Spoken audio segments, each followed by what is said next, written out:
Hi, everybody. Okay.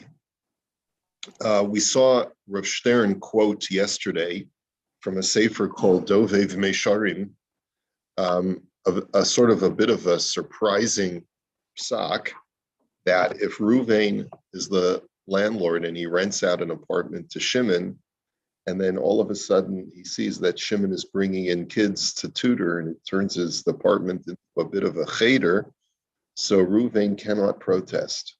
And the question, of course, is that sounds counterintuitive, right? We couldn't understand why that should be. So I figured let's take a look at the tshuva. It is written by the Chabiner Rav before World War II, this Rav Weidenfeld was a Hasidic Rebbe, was living in Poland before the war, came to Jerusalem after the war, and he raises this question in this tshuva over here.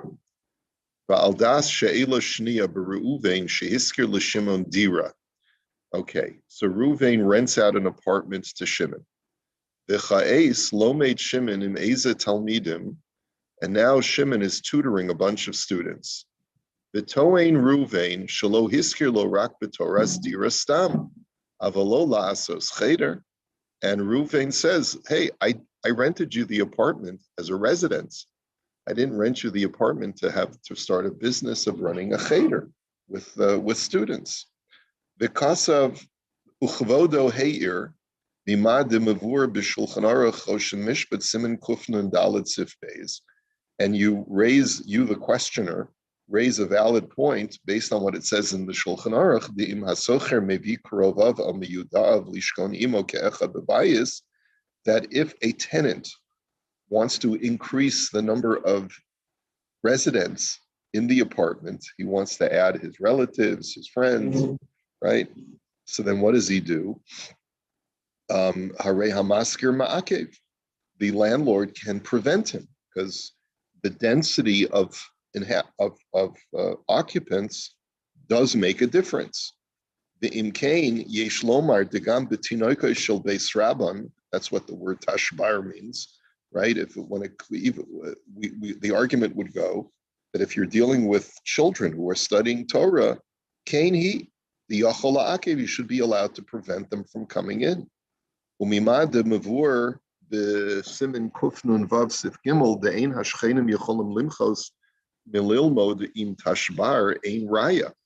He says, even though we talked before about neighbors being able to prevent foot traffic, and when it comes to children coming to learn Torah, the neighbors cannot stop that kind of foot traffic.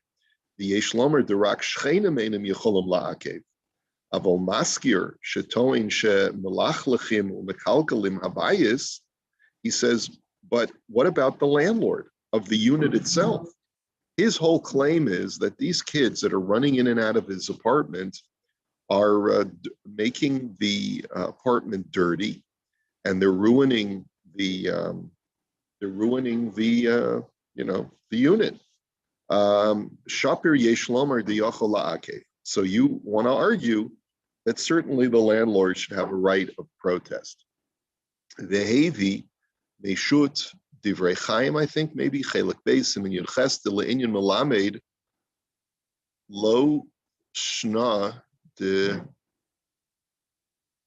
I'm not sure what that abbreviation stands for. V'hinei mikol zeh ein raya lenidon didan. But he says, despite your proofs, that doesn't, your arguments do not prove the issue at hand. The Hasam, the Malamed, the Indian Malamed, Lo Shanu, you know what? I got to figure out what that abbreviation means. I'm sorry. I'll just look it up. Daled Bays Mem. What does that stand for?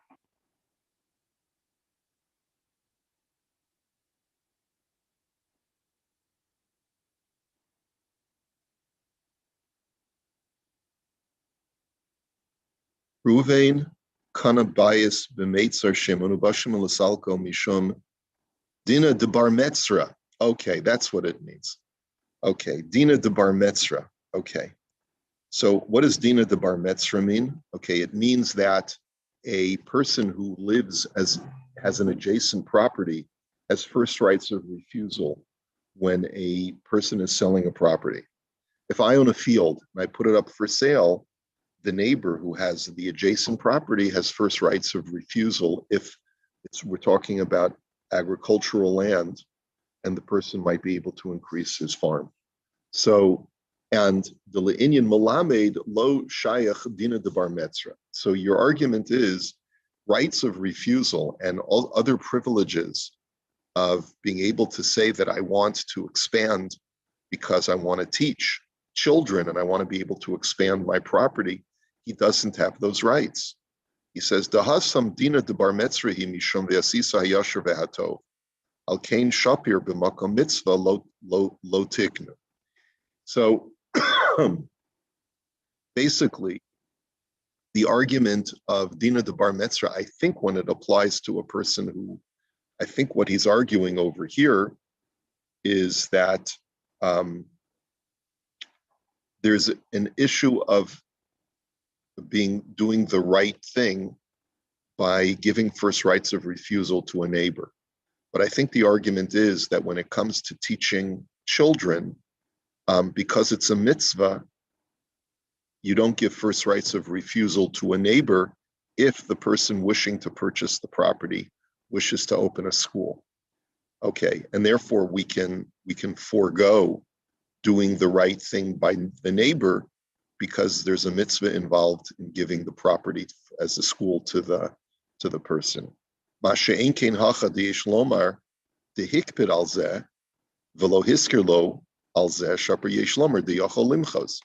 even though there is an argument to be made that we can sometimes forego certain rights of a neighbor in order to let a person start a school, that would not necessarily be indicative of what the halacha would be over here, because the landlord is rightfully arguing that he never rented it out for this purpose.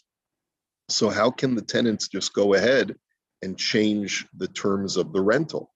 The Gambi Yasod Devarav Sheheir Misimin Kufnun Vav Kvar Kadmu Bazeh Besefer Zecher La'avos. I'm not sure. Muva something. The Heir Batzma De Shlomar Mishum Dahacha Ika Hezekarka.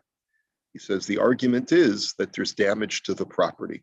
And if there's damage to the property, why can't the landlord prevent or should it not be the halacha that the landlord should be able to prevent Shimon from opening a cheder in the apartment? So all of these arguments basically are going in the direction of the landlord should have the right to prevent Shimon from having a cheder. The fact that it's a mitzvah to teach Torah to kids only goes so far, is what he's arguing. Yes, it's true. The neighbors cannot say the kids are making too much noise. We don't want that. You can't stop someone from teaching children Torah. That's something that we learned before. We also know that first rights of refusal are not given to a neighbor if the purchaser is someone who wants to teach Torah to kids. And that's the reason why he wants to purchase the property. So we do make exceptions for people who want to teach Torah to children. However, that does not extend to a landlord who says the kids are damaging the property and I didn't rent it to them for that purpose. So therefore, the Chabina Rav is basically saying there seems to be logic in standing by the landlord's claim that he wants to stop the Shimon from opening a cheder. Hanirali. But, okay, now we get to the however. He says, Dihine lichvodo yesh laha'ir, eicha maskir yachol la'akev. He says, but on the other hand, let's challenge everything that you said, because how can the landlord stop the lessee? He says, Kaven dihiskir lo hadira bistam. He says, because there were no stipulations placed on the rental. And even though the landlord now is saying, I never rented it to you for that purpose, he says, but yes, you may feel that way, but was that ever stipulated when we shook hands and we made a deal and you took my money? The tenant is saying, you never said that I couldn't open a school. And even if you felt that way, that was never expressed. And dvarim shebalev, words that are in your heart that are never brought to the surface, do not count halachically. Ach be'emes nicha, kevin diyadua lekol shehakol makbidin al zeh, al kain shapir lo havi kidvarim shebalev. He says, unless you wish to argue that something that is so obvious, because everyone would feel the same way, he says, then that's no longer called something that's only in the heart. In other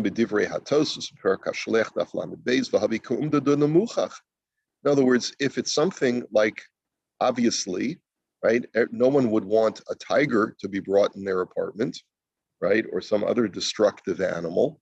So do I have to stipulate that you can't bring a tiger into the apartment? Of course not. That's absurd. And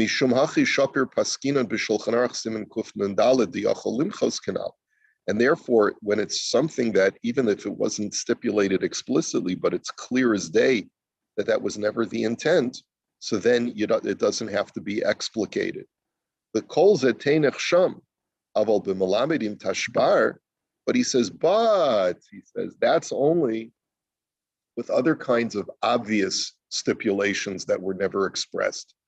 But when it comes to teaching with children, Jewish children, Torah, the Yeshba Segula, al pi divrei Chazal, he says, our sages tell us that there is a Segula, which means that there's some propitious blessing that you receive by teaching Torah to children. The bayis kazeh eina nechreves. You're given a guarantee that such a structure where children are learning Torah will never be destroyed. Ve'ena nisrefes, will never be have a fire. Kimavur b'shas eruvim daf yud ches. The Gemara in Eruvin says this. It says, Kol bayis shenishmoin bo divrei Torah b'layla shuv eino nechrav. That any house where words of Torah can be heard at night will never be destroyed. With Hedron Daf Zayin Beis, the Gemara in Sanhedrin says a similar thing. The Ayin Barambam, Perik Beis Meit, the Hilchos Talmud Torah, Halacha Aleph. I refer you to the Rambam and the laws of Talmud Torah, the first halacha, B'Shulchan Aruch Yordeis Mireish Memesif Yud Aleph, the Melamdin Im Tinokos Gam Miktsas Min Halayla Ayin Sham. That we paskin that when you learn with children, you should try to learn with them a little bit into the evening, because of the principle of vehagisa bo yomim balayla, that you should toil in Torah both night and day. So, v'imkein yesh lomar da'adarabba kama b'nei adam chafetzim lahaskir al zeh. He says, if that's the case, then we could argue that it's not obvious. If it was never stipulated, it's not obvious that I never intended that my apartment to be used for teaching kids Torah, because I could imagine, says the Chabiner Rav, that there would be a number of people who would jump at the opportunity to have their apartment being used as a cheder, because that brings a blessing. It brings special gifts to me if my house is being used for a cheder. V'imkein nehiduhu eno rotza bazeh, mikol makom kevin dehiskir bistam eno biyado limchos. He says, and therefore, even though now the landlord is protesting, but he can't say that it was obvious, that you knew, you must have surely known that I wouldn't agree to this. Because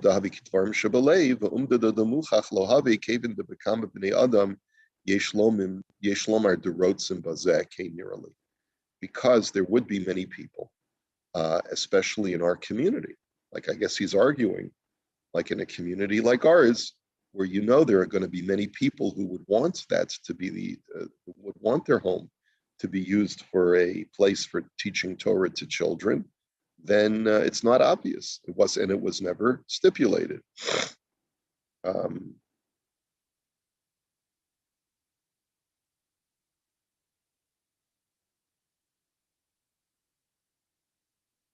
And then he finishes off by saying that this is certainly true if we consider the renter, the lessee, the muhzak, the person who's in possession of the property now. So he certainly has the upper hand. Okay, and therefore that's the basis for the tshuva. In other words, there was never a stipulation up front as to how the apartment could and could not be used. Even though it's true you're not allowed to increase the density of inhabitants, but since this is not increasing the density of the residents of the apartment, but rather increasing foot traffic of children running in and out and learning Torah with them, it's not a slam dunk that that's something that a landlord would not want. So you have to be very careful when you stipulate everything in the lease agreement to make sure that you put in the lease any kind of business, including for mitzvah purposes, you must consult with the landlord. You cannot assume, oh, I'm doing a mitzvah. Surely the landlord is from a yid. He won't mind that I'm doing this. So that's sort of the cautionary tale that you get from this kind of responsum.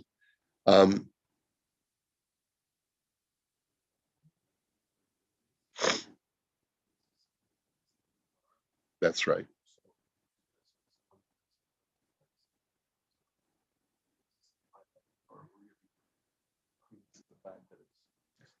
It's specifically because he's doing a mitzvah, the mitzvah of Talmud Torah. We learned before that if you're increasing foot traffic into an apartment, even the neighbors can prevent that, right? But here, because it's a mitzvah of teaching children Torah, the neighbors can't protest. And the Chabiner wants to argue that even the landlord can't protest unless it was something that was stipulated up front, that any kind of endeavor that you wish to, where there's going to be an increase in traffic, even if it's for the purpose of a mitzvah, you must consult with the landlord and get express permission from the landlord. And if that was not stipulated at the outset, sorry. So that's the way he passed. Now, can I tell you that everyone's going to paskin like this tshuva? No, I can't. And that's why Reb Stern had written at the end of that note, V'tzarachiyim. It's really not so clear. It's not so clear because there's really basis to say, I mean, look, the guy walks into the apartment to collect the rent. He sees the walls are filled with crayons and scuff marks. And he says, what's going on here? I rented this apartment to a single guy, a bachelor. What's going on? And he says, oh, yeah, sure. I'm running a cheder. And he says, well, we never talked about that. He says, but a frum yid like you, of course you'd be happy for me to run a cheder, wouldn't you? And he says, using the frum card, I guess you could say, right? Rabbi, wouldn't there be zoning issues as well?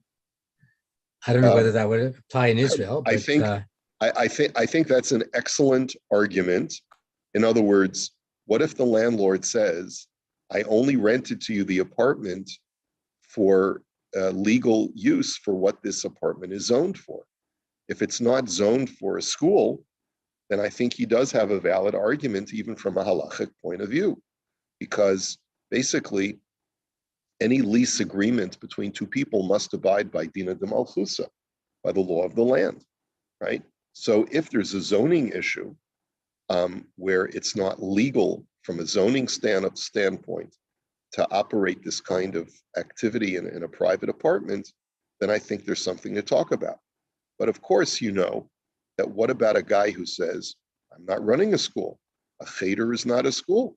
It's 7, 8, a dozen kids who come after school. They come to learn. You read psukim together. I mean, it's going to be a very hard and difficult and very aggravating kind of din Torah, right? Mm-hmm. Because in that kind of situation, anyone who's an Orthodox Jew is going to be struck with a pang of guilt, having to try and stop children from learning Torah in his property. And at the same time, he wants to preserve his property. I mean, this is a very valuable piece of his retirement plan, and he doesn't want it to be destroyed, right? So it's not Pasha. These are the kinds of situations that happen in real life where it's going to be very difficult to negotiate a resolution, because really there's validity to both sides. I would, however, say that a tenant who has that objective of teaching kids Torah, bringing kids up to his apartment, knowing that it's going to create more wear and tear on the apartment, and justifies it because he's teaching Torah to kids, and look at the Kedusha that I'm bringing into your apartment, I think it really rubs me personally the wrong way. I've been in the frum world my whole life, and this kind of attitude of this, I'm doing God's work, so you can't protest, really does not leave a good taste in my mouth. You're doing God's work, but at my expense. Thank you very much. Right? Right? Yeah. So any tenant who has any ounce of menschlichkeit should certainly consult with the balabayas in advance. The Chabiner's argument is after the fact. Okay, so after the fact, you have this conflict, and perhaps the argument is very compelling, for someone who realizes that these children are potentially at risk of losing their Yiddishkeit if they don't have a place where they can study Torah, and that might be part of the calculus as well. We don't know all of the circumstances in this particular case, but nonetheless, the tenant, Shimon, was not really such a mensch by just doing this without consulting his landlord. That much we can say, okay? All right, so Ad Khan, let us go on. So that's what we saw yesterday. Let's see. Did we finish? Yeah, so I think we finished. We finished all the Likutim, so now we're ready to start the next Sif, and that means I'm going to open up the new PDF.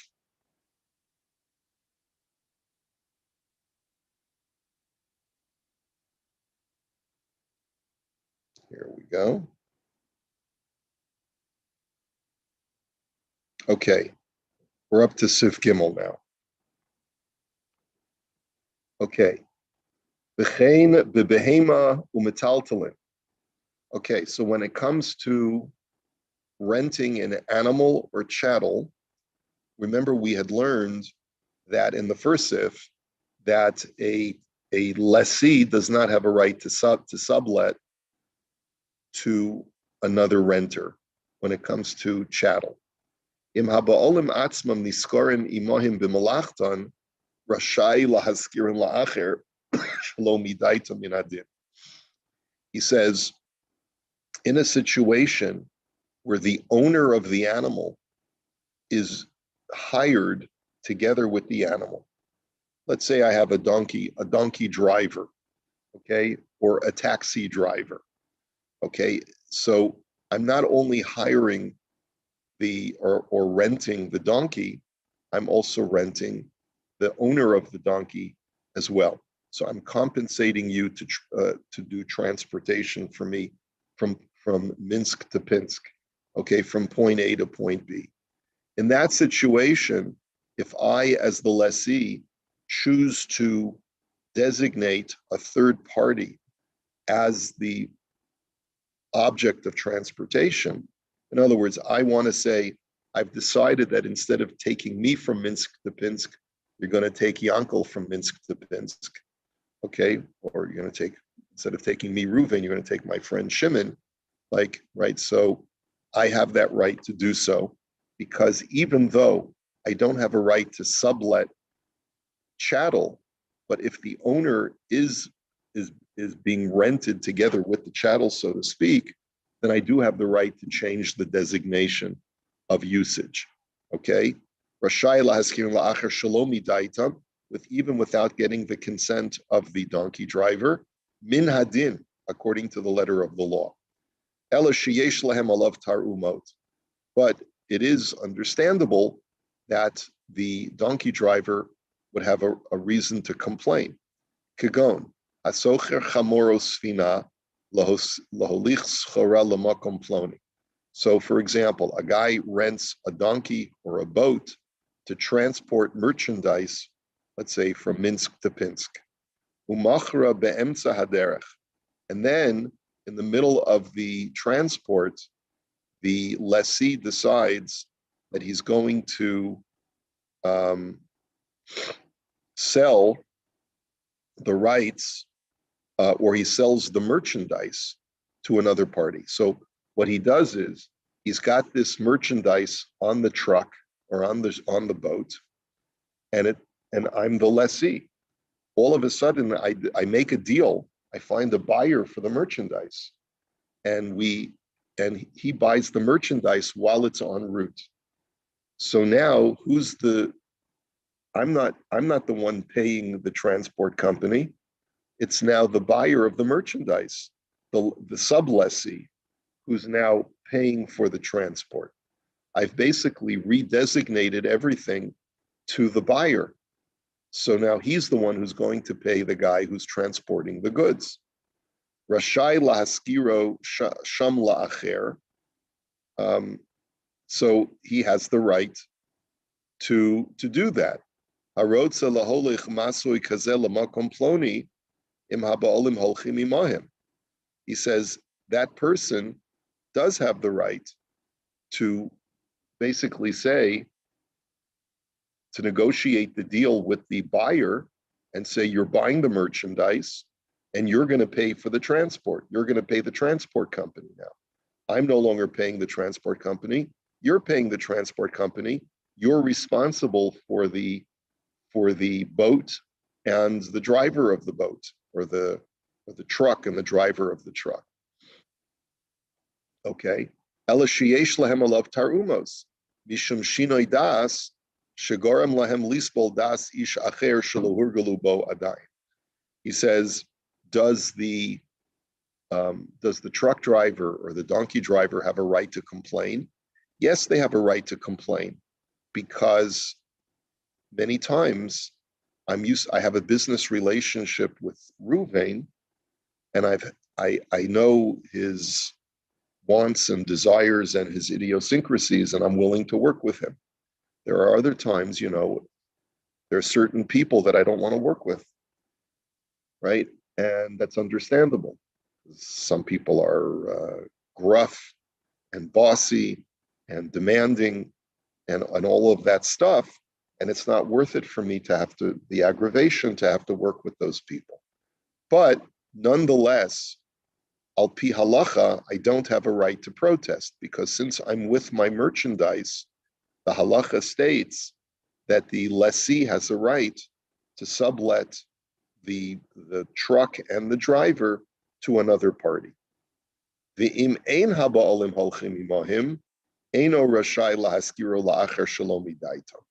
But that's only if the donkey or the boat or the truck comes with a driver, and who's the owner of the transport.